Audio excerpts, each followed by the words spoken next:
এক ছিল ছোট্ট এক গ্রাম। সেই গ্রামে থাকত এক গরিব মানুষ। তার নাম ছিল রহিম। খুব গরিব হলেও তার মন ছিল খুব ভালো।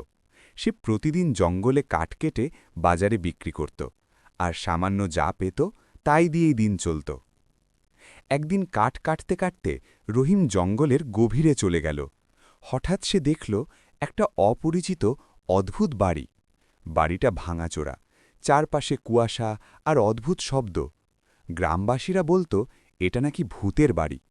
রহিম ভয় পেলেও সাহস করে দরজাটা ঠেলে ভেতরে ঢুকল। ভেতরে ঢুকতেই সে দেখল এক সুন্দর সমুদ্রকন্যা কাঁদছে, তার চোখে জল। রহিম জিজ্ঞেস করল, তুমি কে?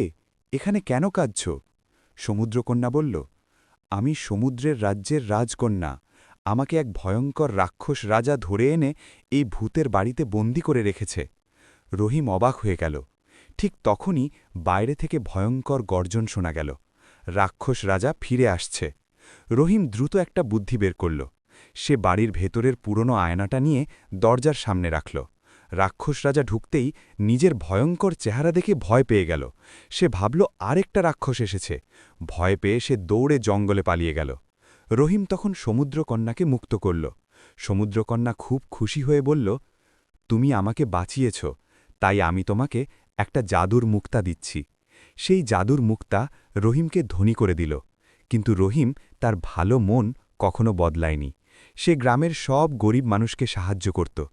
এভাবেই গরিব রহিম হয়ে উঠল গ্রামের সবার প্রিয় মানুষ, আর সমুদ্রকন্যা ফিরে গেল তার সমুদ্রের রাজ্যে।